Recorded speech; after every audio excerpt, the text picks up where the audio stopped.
ಮಾಡ್ತೀನಿ promotion. ನಿನ್ಯಾಕ್ promotion ಮಾಡುವ sir? ನೀವ್ ನಂಗೆ ಮೆಸೇಜ್ ಮಾಡಿದ್ರಲ್ಲ ನಾಳೆ ಆಫೀಸ್ ಬೇಗ ಬಂದ್ಬಿಡು ಪ್ರಮೋಷನ್ ಇರುತ್ತೆ ಅಂತ. ಪರಮೇಶ್ ಇರ್ತಾರೆ ಸಿಇಒ. ನೀನ್ ಟೈಮ್ ಕರೆಕ್ಟ್ ಆಫೀಸ್ ಬರಕ್ ಹೇಳ್ತಾ ಇದ್ರು. ಮೆಸೇಜ್ ಓದಕ್ ಬರಲ್ಲ. ಓಡಲ್ಲೇ ನೀನ್ 10th ಪಾಸ್ ಆಗಿದ್ಯಾ ಇಲ್ವಾ ನೀನು?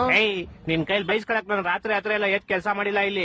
ರಾತ್ರಿ ಎಲ್ಲ ಎದ್ ಯಾವಾಗ ಮಾಡಿದ್ದು ಕೆಲಸ ನೀನು? ಅದೇ ಸರ್ ರಾತ್ರಿ ಎಲ್ಲ ಎದ್ದಿ ಕೆಲಸ ಮಾಡಿಲ್ಲ ಇಲ್ಲಿ ಅಂತ ಹೇಳಿದ್ ನಾನು. ನಿಮ್ಗೆ ಕಿವಿ ಸ್ವಲ್ಪ ಕ್ಯೂಡ್ ಅನ್ಸುತ್ತೆ. Shut up you idiot. ಒಂದು ಕೆಲಸ ನೆಟ್ಟಿಗೆ ಮಾಡಲ್ಲ ನೀನು. ಕ್ಲೈಂಟ್ಸ್ ಎಲ್ಲ ಬಂದ್ ಕಂಪ್ಲೇಂಟ್ ಮಾಡ್ತಾವ್ರ ನಿನ್ ಮೇಲೆ. ಏನಂತ ಕಂಪ್ಲೇಂಟ್ ಮಾಡ್ತಾವ್ರೆ? ಕರೆಕ್ಟ್ ಪ್ರಾಜೆಕ್ಟ್ ಕೊಡಲ್ಲ, ಬಾಯ್ ಬಂದಾಗ ಮಾತಾಡ್ತೀವಿ ಕ್ಲೈಂಟ್ ಗಳ ಹತ್ರ. ನಾನೇನ್ ಮಾತಾಡ್ತೆ? ಕ್ಲೈಂಟ್ ಮೊನ್ನೆ ಗೂಬೆ ನನ್ ಮಗ ಅಂದಂತೆ.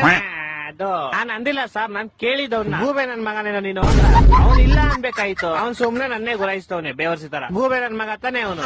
ಇನ್ನಂತವ್ರಿದ್ರೆ ಆಫೀಸ್ ಉದ್ದ ನಂಗ್ ಬರೋ ಕೋಪಕ್ಕೆ ಇವಾಗ ನಿನ್ ಕೆಲ್ಸದಿಂದ ಓಡಿಸ್ಬಿಡ್ಲಾ ಅನ್ಸ್ತದೆ. ನಿಮ್ಮ ಅಪ್ಪ ಬಂದ್ರೆ ಓಡ್ಸಕ್ ಆಗಲ್ಲ ನಾನು.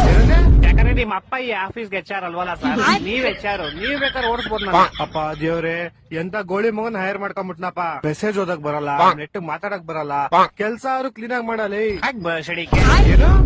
ಓಕೆ ಬಾಸ್, ಓಕೆ ಅಂದೆ.